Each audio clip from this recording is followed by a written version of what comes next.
The Adventure of the Golden Pince-Nez. When I look at the 3 massive manuscript volumes which contain our work for the year 1894, I confess that it is very difficult for me, out of such a wealth of material, to select the cases which are most interesting in themselves and at the same time most conducive to a display of those peculiar powers for which my friend was famous.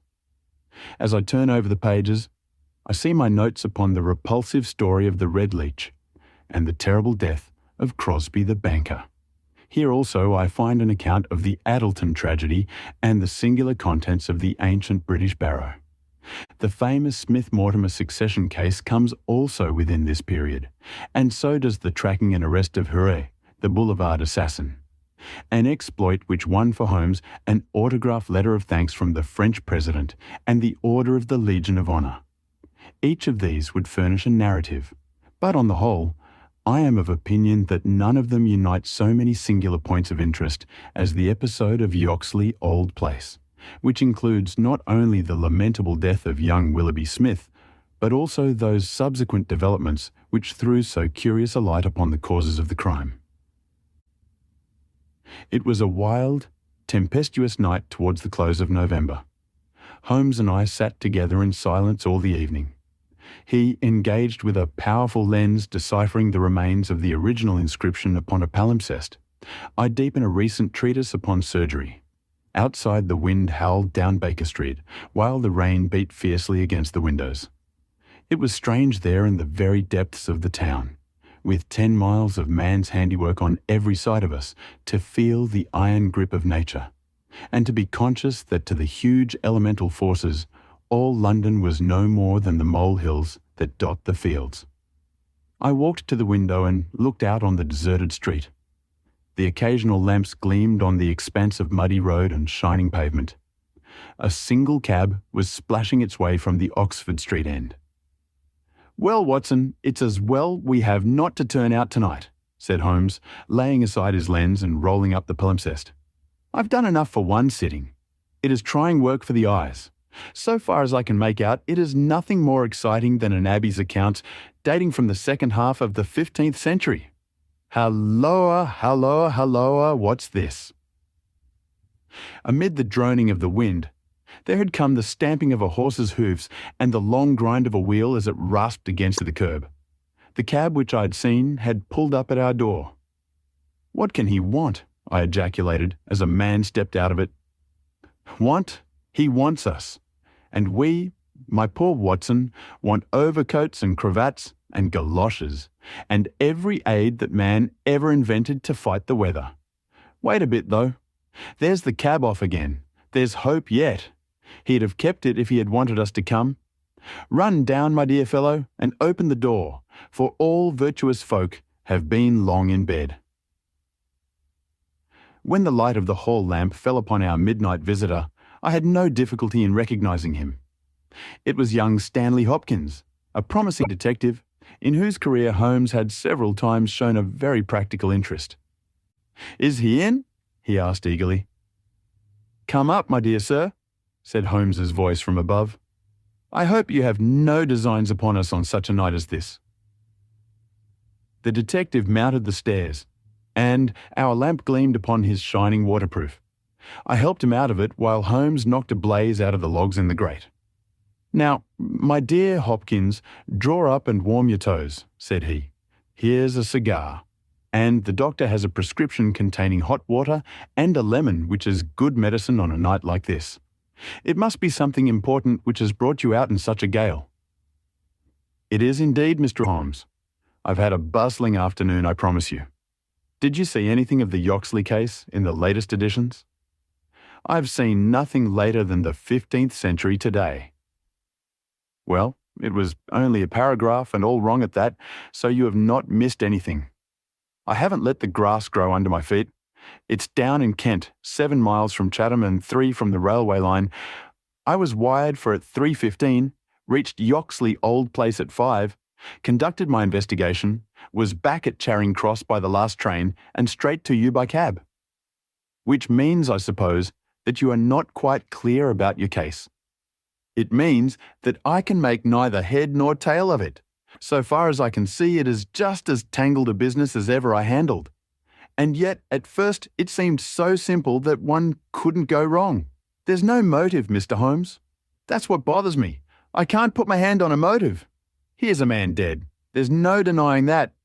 But, so far as I can see, no reason on earth why anyone should wish him harm. Holmes lit his cigar and leaned back in his chair. "Let us hear about it," said he. "I've got my facts pretty clear," said Stanley Hopkins. "All I want now is to know what they all mean. The story, so far as I can make it out, is like this. Some years ago, this country house, Yoxley Old Place, was taken by an elderly man who gave the name of Professor Coram. He was an invalid, keeping his bed half the time, and the other half hobbling round the house with a stick, or being pushed about the grounds by the gardener in a bath chair. He was well liked by the few neighbours who called upon him, and he has the reputation down there of being a very learned man. His household used to consist of an elderly housekeeper, Mrs. Marker, and of a maid, Susan Tarleton. These have both been with him since his arrival, and they seem to be women of excellent character. The professor is writing a learned book, and he found it necessary about a year ago to engage a secretary. The first two that he tried were not successes, but the third, Mr. Willoughby Smith, a very young man straight from the university, seems to have been just what his employer wanted. His work consisted in writing all the morning to the professor's dictation, and he usually spent the evening in hunting up references and passages which bore upon the next day's work. This Willoughby Smith has nothing against him either as a boy at Uppingham or as a young man at Cambridge. I have seen his testimonials, and from the first he was a decent, quiet, hard-working fellow, with no weak spot in him at all.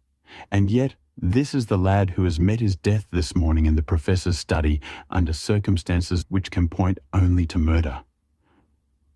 The wind howled and screamed at the windows. Holmes and I drew closer to the fire while the young inspector slowly, and point by point, developed his singular narrative.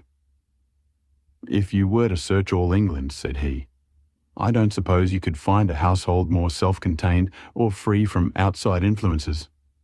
Whole weeks would pass, and not one of them go past the garden gate. The professor was buried in his work and existed for nothing else. Young Smith knew nobody in the neighbourhood, and lived very much as his employer did. The two women had nothing to take them from the house. Mortimer the gardener, who wheels the bath chair, is an army pensioner, an old Crimean man of excellent character. He does not live in the house, but in a 3-roomed cottage at the other end of the garden. Those are the only people that you would find within the grounds of Yoxley Old Place. At the same time, the gate of the garden is 100 yards from the main London to Chatham Road. It opens with a latch, and there is nothing to prevent anyone from walking in. Now, I will give you the evidence of Susan Tarleton, who is the only person who can say anything positive about the matter. It was in the forenoon, between 11 and 12. She was engaged at the moment in hanging some curtains in the upstairs front bedroom. Professor Coram was still in bed, for when the weather is bad, he seldom rises before midday. The housekeeper was busied with some work in the back of the house. Willoughby Smith had been in his bedroom, which he uses as a sitting room, but the maid heard him at that moment pass along the passage and descend to the study immediately below her. She did not see him, but she says that she could not be mistaken in his quick, firm tread. She did not hear the study door close, but a minute or so later, there was a dreadful cry in the room below. It was a wild, hoarse scream, so strange and unnatural that it might have come either from a man or a woman. At the same instant, there was a heavy thud, which shook the old house, and then all was silence. The maid stood petrified for a moment, and then, recovering her courage, she ran downstairs. The study door was shut, and she opened it. Inside, young Mr. Willoughby Smith was stretched upon the floor. At first she could see no injury, but as she tried to raise him, she saw that blood was pouring from the underside of his neck. It was pierced by a very small but very deep wound, which had divided the carotid artery. The instrument with which the injury had been inflicted lay upon the carpet beside him. It was one of those small sealing-wax knives to be found on old-fashioned writing tables, with an ivory handle and a stiff blade. It was part of the fittings of the professor's own desk. At first, the maid thought that young Smith was already dead, but on pouring some water from the carafe over his forehead, he opened his eyes for an instant. "The professor," he murmured. It was she. The maid is prepared to swear that those were the exact words. He tried desperately to say something else, and he held his right hand up in the air. Then he fell back dead. In the meantime, the housekeeper had also arrived upon the scene, but she was just too late to catch the young man's dying words. Leaving Susan with the body, she hurried to the professor's room. He was sitting up in bed horribly agitated, for he had heard enough to convince him that something terrible had occurred. Mrs. Marker is prepared to swear that the professor was still in his nightclothes and, indeed, it was impossible for him to dress without the help of Mortimer, whose orders were to come at 12 o'clock. The professor declares that he heard the distant cry, but that he knows nothing more. He can give no explanation of the young man's last words. The professor, it was she, but imagines that they were the outcome of delirium. He believes that Willoughby Smith had not an enemy in the world and can give no reason for the crime. His first action was to send Mortimer the gardener for the local police. A little later, the chief constable sent for me. Nothing was moved before I got there, and strict orders were given that no one should walk upon the paths leading to the house. It was a splendid chance of putting your theories into practice, Mr. Sherlock Holmes. There was really nothing wanting. "Except Mr. Sherlock Holmes," said my companion with a somewhat bitter smile. "Well, let us hear about it. What sort of job did you make of it?" "I must ask you first, Mr. Holmes, to glance at this rough plan, which will give you a general idea of the position of the professor's study and the various points of the case. It will help you in following my investigation." He unfolded the rough chart, which I here reproduce, and he laid it across Holmes's knee. I rose and, standing behind Holmes, I studied it over his shoulder. It is very rough, of course, and it only deals with the points which seem to me to be essential. All the rest you will see later for yourself. Now, first of all, presuming that the assassin entered the house, how did he or she come in?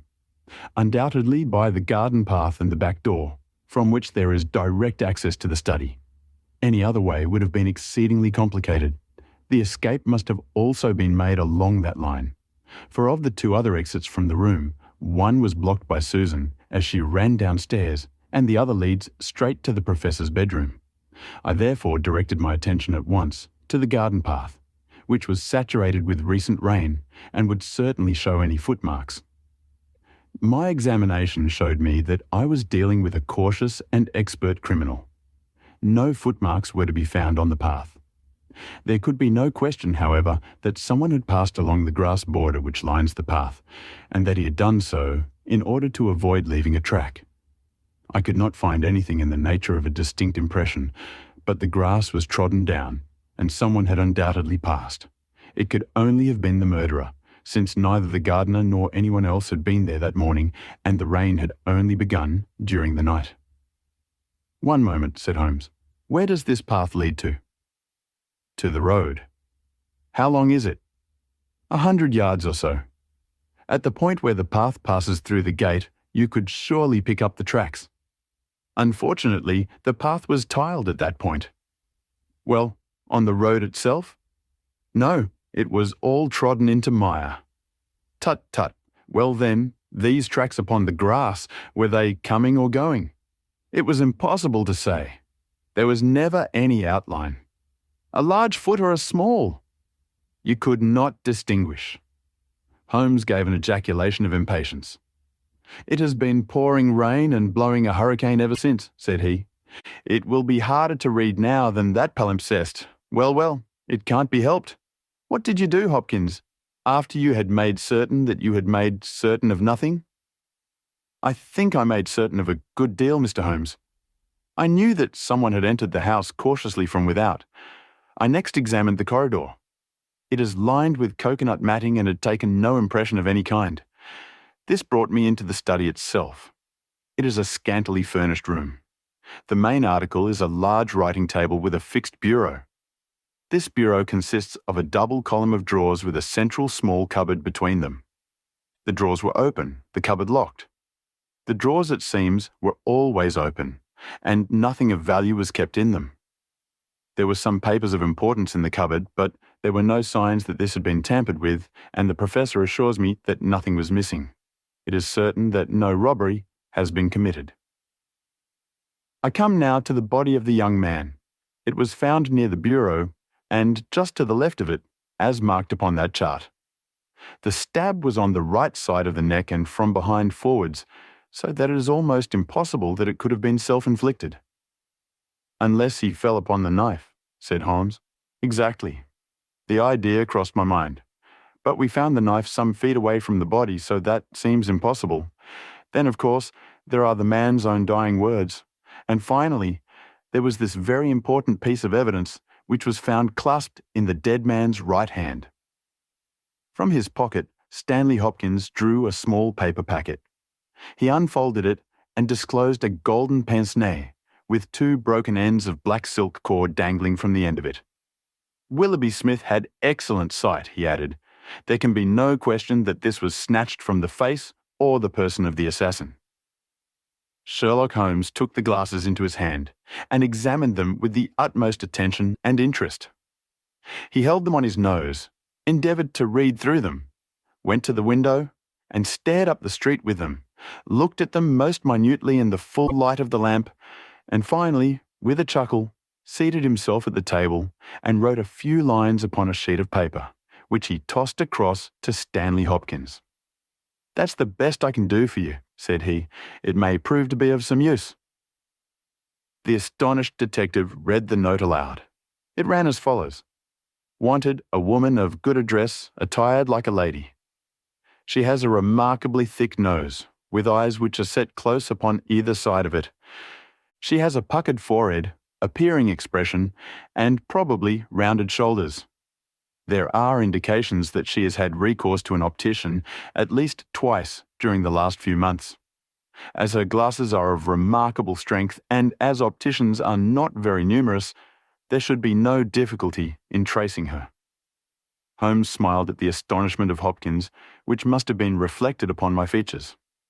"Surely my deductions are simplicity itself," said he.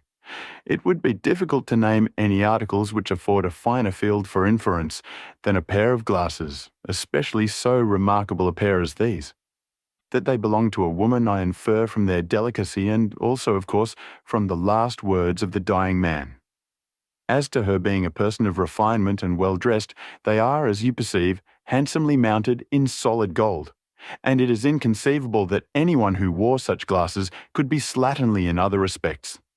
You will find that the clips are too wide for your nose, showing that the lady's nose was very broad at the base. This sort of nose is usually a short and coarse one, but there are a sufficient number of exceptions to prevent me from being dogmatic or from insisting upon this point in my description. My own face is a narrow one, and yet I find that I cannot get my eyes into the centre or near the centre of these glasses. Therefore, the lady's eyes are set very near to the sides of the nose. You will perceive, Watson, that the glasses are concave and of unusual strength. A lady whose vision has been so extremely contracted all her life is sure to have the physical characteristics of such vision, which are seen in the forehead, the eyelids, and the shoulders. "Yes," I said, "I can follow each of your arguments. I confess, however, that I am unable to understand how you arrive at the double visit to the optician." Holmes took the glasses in his hand. "You will perceive," he said, "that the clips are lined with tiny bands of cork to soften the pressure upon the nose. One of these is discoloured and worn to some slight extent, but the other is new. Evidently one has fallen off and been replaced. I should judge that the older of them has not been there more than a few months. They exactly correspond, so I gather that the lady went back to the same establishment for the second." "By George, it's marvellous," cried Hopkins, in an ecstasy of admiration. "To think that I had all that evidence in my hand and never knew it. I had intended, however, to go the round of the London opticians." "Of course you would. Meanwhile, have you anything more to tell us about the case?" "Nothing, Mr. Holmes. I think that you know as much as I do now, probably more. We have had inquiries made as to any stranger seen on the country roads or at the railway station. We have heard of none. What beats me is the utter want of all object in the crime.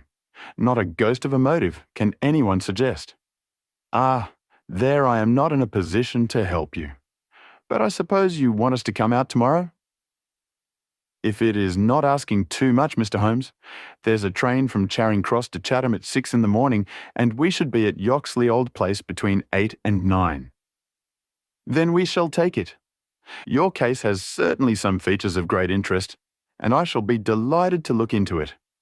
Well, it's nearly 1, and we had best get a few hours' sleep. I dare say you can manage all right on the sofa in front of the fire.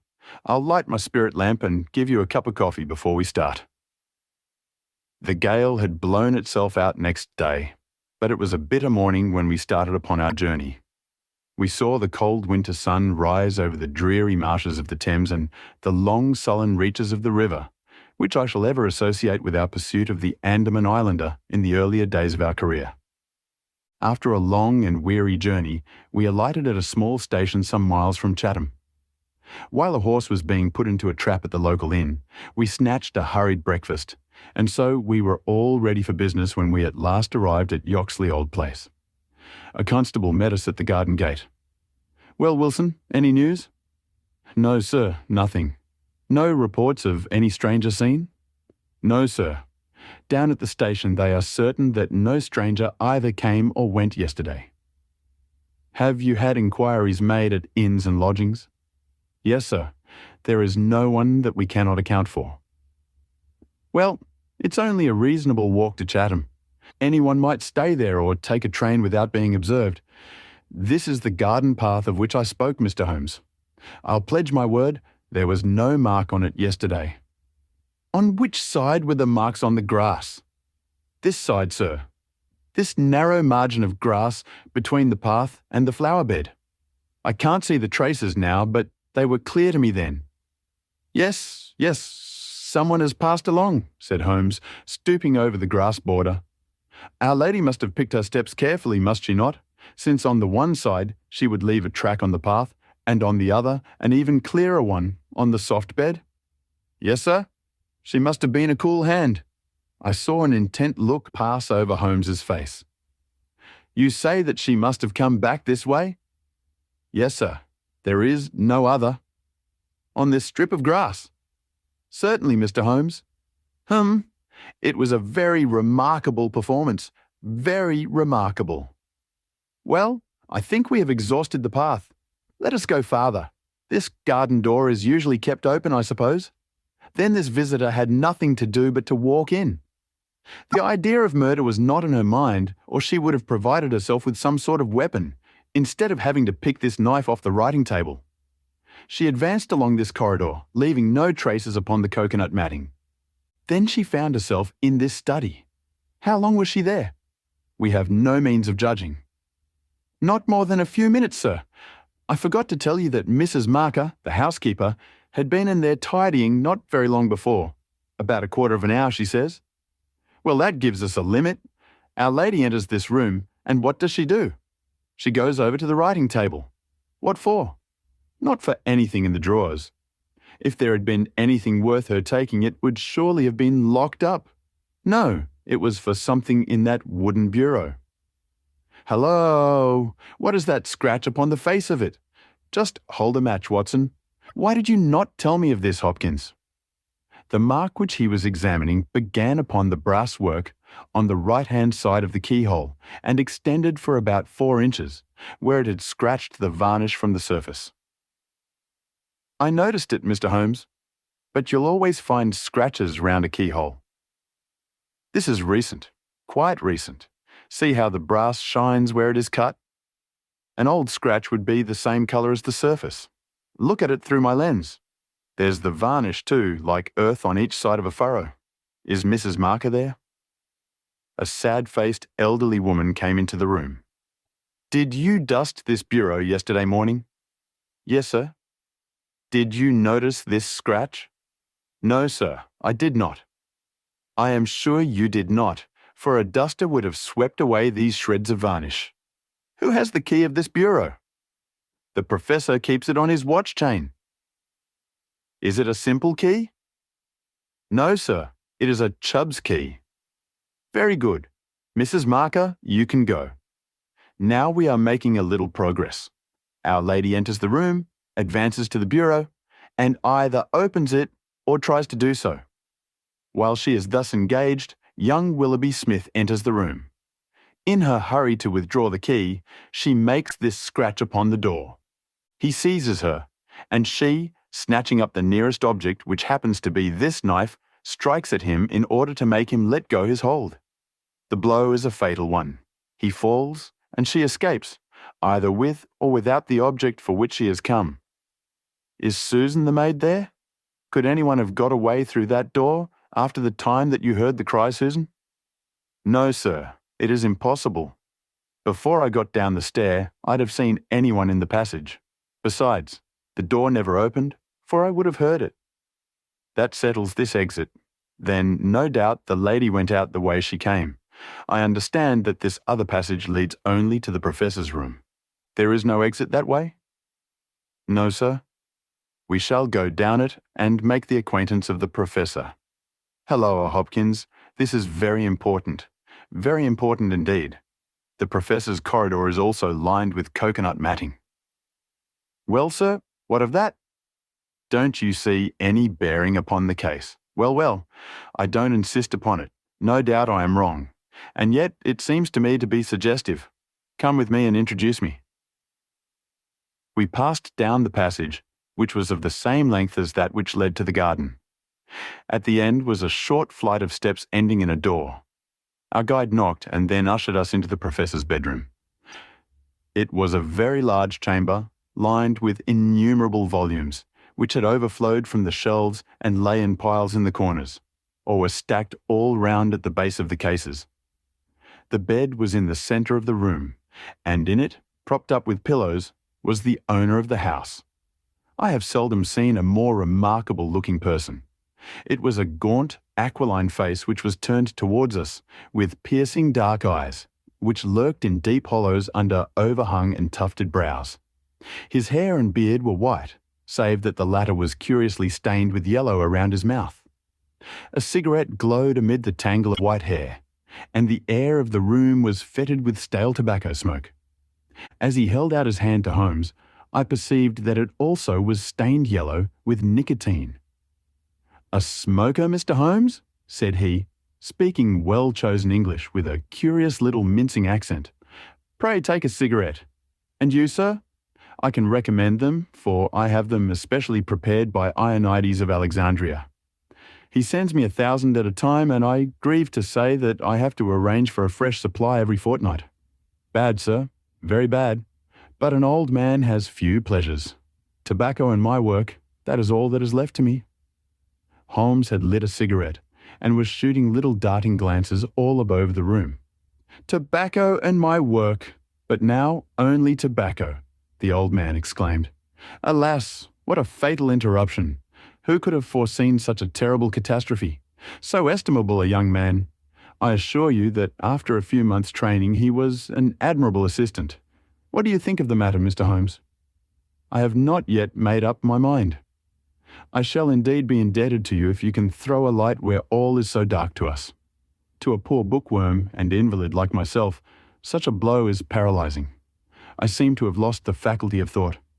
But you are a man of action. You are a man of affairs. It is part of the everyday routine of your life. You can preserve your balance in every emergency. We are fortunate indeed in having you at our side." Holmes was pacing up and down one side of the room whilst the old professor was talking.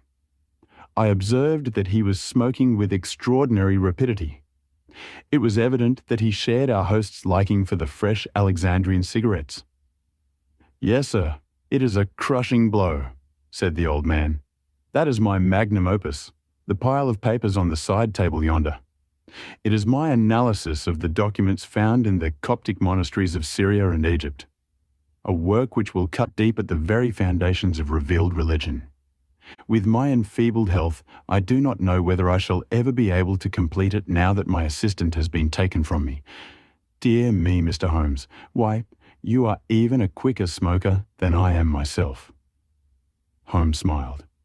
"I am a connoisseur," said he, taking another cigarette from the box, his fourth, and lighting it from the stub of that which he had finished.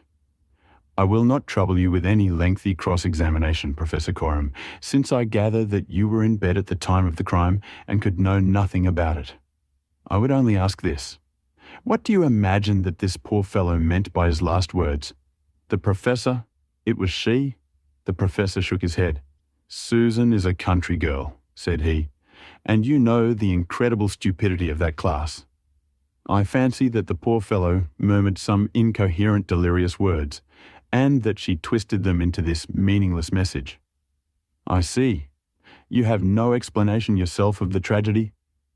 "Possibly an accident. Possibly, I only breathe it among ourselves, a suicide. Young men have their hidden troubles, some affair of the heart, perhaps, which we have never known. It is a more probable supposition than murder." "But the eyeglasses?" "Ah, I am only a student, a man of dreams. I cannot explain the practical things of life, but still, we are aware, my friend, that love gauges may take strange shapes. By all means, take another cigarette. It is a pleasure to see anyone appreciate them so. A fan, a glove, glasses. Who knows what article may be carried as a token or treasured when a man puts an end to his life? This gentleman speaks of footsteps in the grass. But, after all, it is easy to be mistaken on such a point. As to the knife, it might well be thrown far from the unfortunate man as he fell. It is possible that I speak as a child, but to me it seems that Willoughby Smith has met his fate by his own hand." Holmes seemed struck by the theory thus put forward, and he continued to walk up and down for some time, lost in thought and consuming cigarette after cigarette. "Tell me, Professor Coram," he said at last, "what is in that cupboard in the bureau?" "Nothing that would help a thief. Family papers, letters from my poor wife, diplomas of universities which have done me honour. Here is the key. You can look for yourself." Holmes picked up the key and looked at it for an instant. Then he handed it back. "No, I hardly think that it would help me," said he. "I should prefer to go quietly down to your garden and turn the whole matter over in my head. There is something to be said for the theory of suicide which you have put forward. We must apologize for having intruded upon you, Professor Coram, and I promise that we won't disturb you until after lunch. At 2 o'clock, we will come again and report to you anything which may have happened in the interval." Holmes was curiously distrait, and we walked up and down the garden path for some time in silence. "Have you a clue?" I asked at last. "It depends upon those cigarettes that I smoked," said he. "It is possible that I am utterly mistaken. The cigarettes will show me." "My dear Holmes," I exclaimed, "how on earth—" "Well, well, you may see for yourself. If not, there's no harm done. Of course, we always have the optician clue to fall back upon, but I take a short-cut when I can get it. Ah, here is the good Mrs. Marker. Let us enjoy 5 minutes of instructive conversation with her." I may have remarked before that Holmes had, when he liked, a peculiarly ingratiating way with women, and that he very readily established terms of confidence with them. In half the time which he had named, he had captured the housekeeper's goodwill, and was chatting with her as if he had known her for years. "Yes, Mr. Holmes, it is as you say, sir. He does smoke something terrible. All day, and sometimes all night, sir. I've seen that room of a morning. Well, sir, you'd have thought it was a London fog. Poor young Mr. Smith. He was a smoker also, but not as bad as the Professor. His health, well, I don't know that it's better nor worse for the smoking." "Ah," said Holmes, "but it kills the appetite." "Well, I don't know about that, sir. I suppose the Professor eats hardly anything?" "Well, he is variable. I'll say that for him." "I'll wager he took no breakfast this morning and won't face his lunch after all the cigarettes I saw him consume." "Well, you're out there, sir, as it happens, for he ate a remarkable big breakfast this morning. I don't know when I've known him make a better one, and he's ordered a good dish of cutlets for his lunch. I'm surprised myself, for since I came into that room yesterday and saw young Mr. Smith lying there on the floor, I couldn't bear to look at food. Well, It takes all sorts to make a world, and the Professor hasn't let it take his appetite away. We loitered the morning away in the garden. Stanley Hopkins had gone down to the village to look into some rumours of a strange woman who had been seen by some children on the Chatham Road the previous morning. As to my friend, all his usual energy seemed to have deserted him. I had never known him handle a case in such a half-hearted fashion.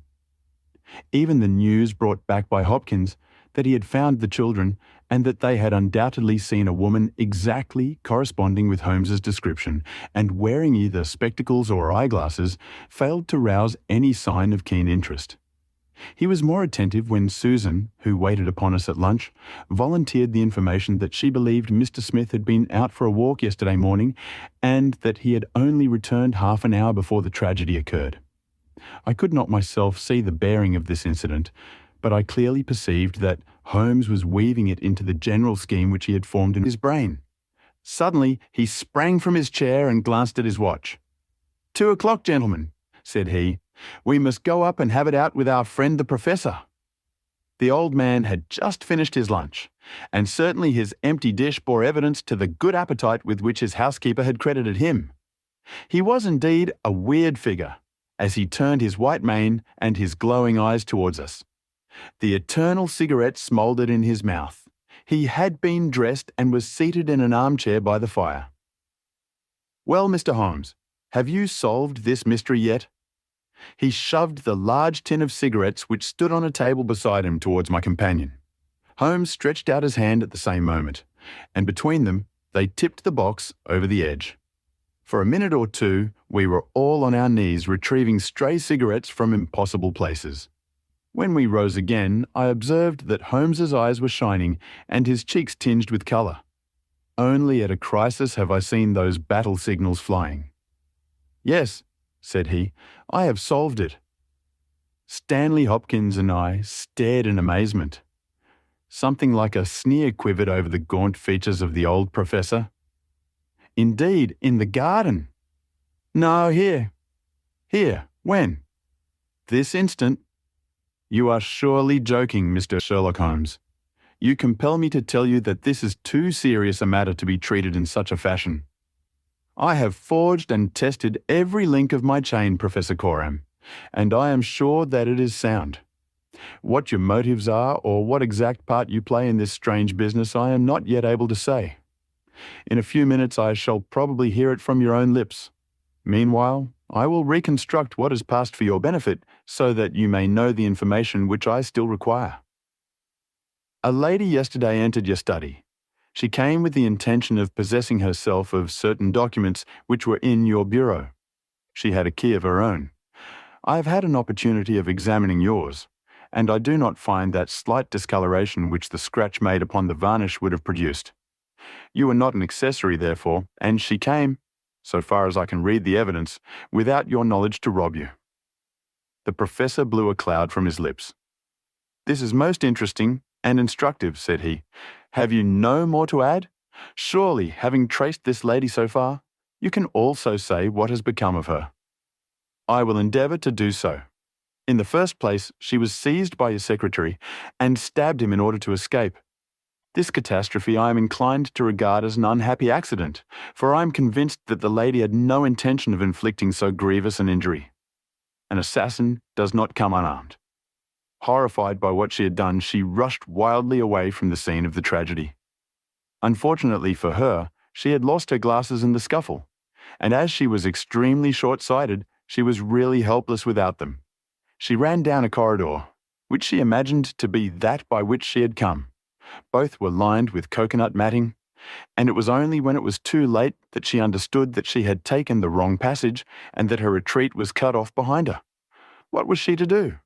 She could not go back. She could not remain where she was. She must go on. She went on. She mounted a stair, pushed open a door, and found herself in your room. The old man sat with his mouth open, staring wildly at Holmes. Amazement and fear were stamped upon his expressive features. Now, with an effort, he shrugged his shoulders and burst into insincere laughter. All very fine, Mr. Holmes, said he, but there is one little flaw in your splendid theory. I was myself in my room, and I never left it during the day. I am aware of that, Professor Coram. And you mean to say that I could lie upon that bed and not be aware that a woman had entered my room?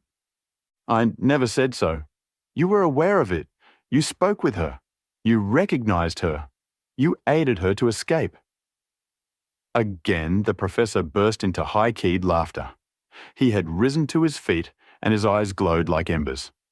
"You are mad!" he cried. "You are talking insanely. I helped her to escape. Where is she now?"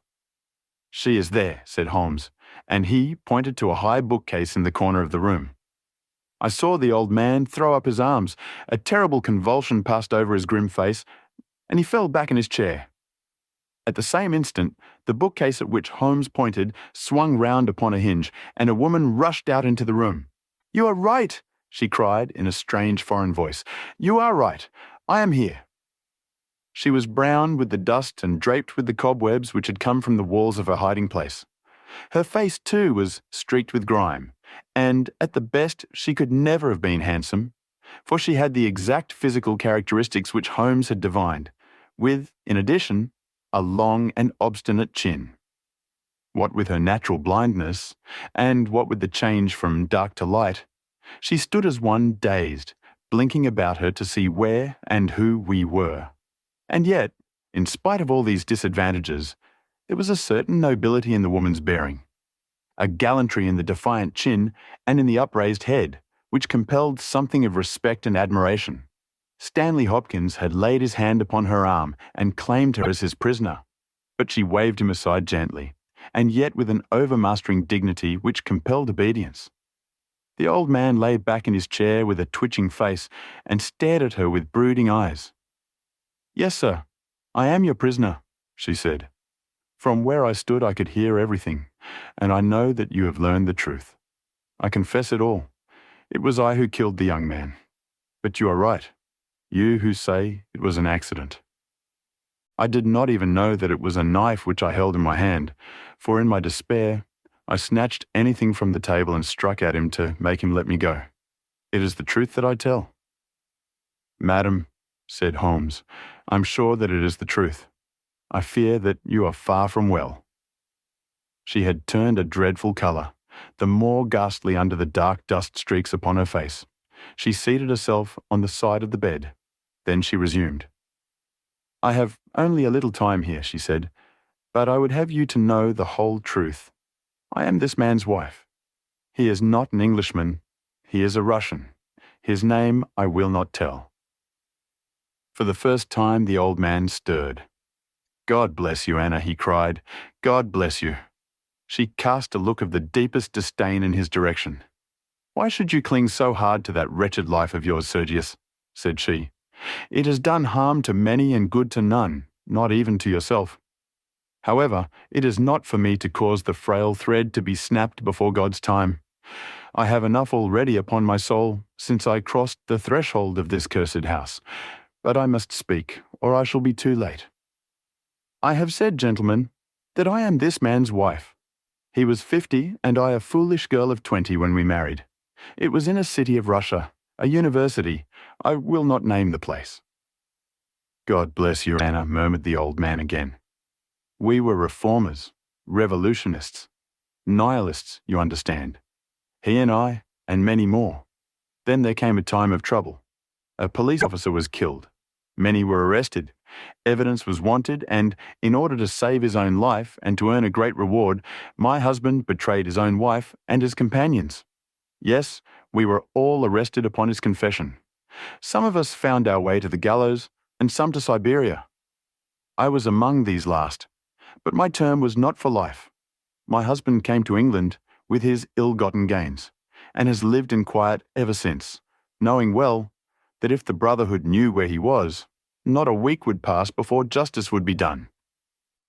The old man reached out a trembling hand and helped himself to a cigarette. "I am in your hands, Anna," said he. "You were always good to me."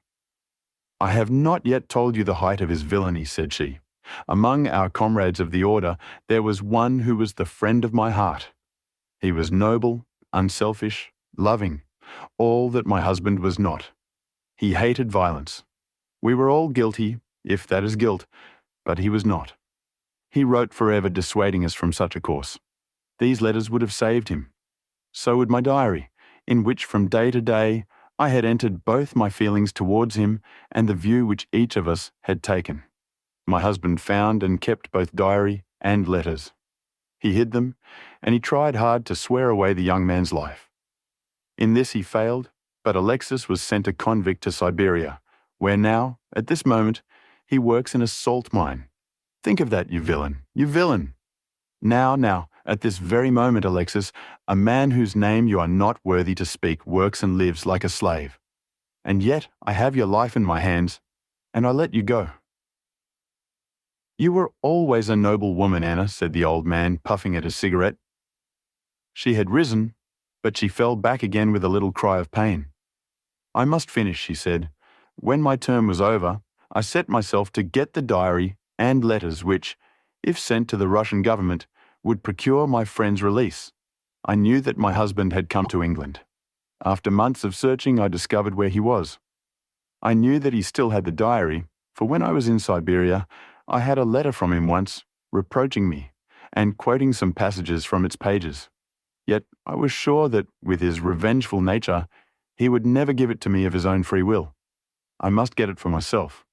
With this object, I engaged an agent from a private detective firm who entered my husband's house as secretary. It was your second secretary, Sergius, the one who left you so hurriedly. He found that papers were kept in the cupboard, and he got an impression of the key.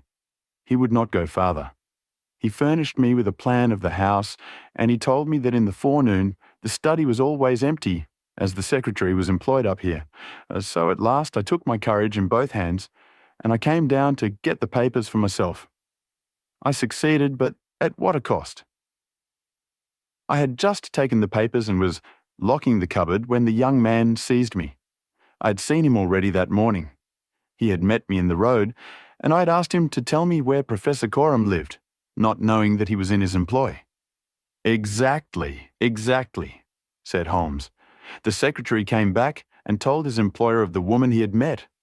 Then in his last breath he tried to send a message that it was she, the she whom he had just discussed with him. You must let me speak, said the woman in an imperative voice, and her face contracted as if in pain. When he had fallen, I rushed from the room, chose the wrong door, and found myself in my husband's room. He spoke of giving me up. I showed him that if he did so, his life was in my hands. If he gave me to the law, I could give him to the brotherhood. It was not that I wished to live for my own sake, but it was that I desired to accomplish my purpose. He knew that I would do what I said, that his own fate was involved in mine. For that reason, and for no other, he shielded me. He thrust me into that dark hiding place, a relic of old days known only to himself. He took his meals in his own room, and so was able to give me part of his food. It was agreed that when the police left the house I should slip away by night and come back no more. But in some way, you have read our plans? She tore from the bosom of her dress a small packet. These are my last words, said she. Here is the packet which will save Alexis. I confide it to your honour and to your love of justice. Take it. You will deliver it at the Russian embassy. Now, I have done my duty, and— Stop her! Cried Holmes. He had bounded across the room and had wrenched a small phial from her hand. Too late, she said, sinking back on the bed. Too late. I took the poison before I left my hiding place. My head swims. I'm going. I charge you, sir, to remember the packet. A simple case, and yet in some ways an instructive one, Holmes remarked as we travelled back to town. It hinged from the outset upon the Pince-Nez. But for the fortunate chance of the dying man having seized these, I am not sure that we could ever have reached our solution. It was clear to me from the strength of the glasses that the wearer must have been very blind and helpless when deprived of them. When you asked me to believe that she walked along a narrow strip of grass without once making a false step, I remarked, as you may remember, that it was a noteworthy performance. In my mind, I set it down as an impossible performance, save in the unlikely case that she had a second pair of glasses. I was forced, therefore, to seriously consider the hypothesis that she had remained within the house. On perceiving the similarity of the two corridors, it became clear that she might very easily have made such a mistake, and in that case it was evident that she must have entered the professor's room. I was keenly on the alert, therefore, for whatever would bear out this supposition, and I examined the room narrowly for anything in the shape of a hiding place. The carpet seemed continuous and firmly nailed, so I dismissed the idea of a trapdoor. There might well be a recess behind the books. As you are aware, such devices are common in old libraries. I observed that books were piled on the floor at all other points, but that one bookcase was left clear. This, then, might be the door. I could see no marks to guide me, but the carpet was of a dun colour, which lends itself very well to examination. I therefore smoked a great number of those excellent cigarettes, and I dropped the ash all over the space in front of the suspected bookcase. It was a simple trick, but exceedingly effective. I then went downstairs, and I ascertained in your presence, Watson, without your perceiving the drift of my remarks, that Professor Corum's consumption of food had increased, as one would expect when he is supplying a second person. We then ascended to the room again, when, by upsetting the cigarette box, I obtained a very excellent view of the floor, and was able to see quite clearly from the traces upon the cigarette ash that the prisoner had, in our absence, come out from her retreat. Well, Hopkins, here we are at Charing Cross, and I congratulate you on having brought your case to a successful conclusion.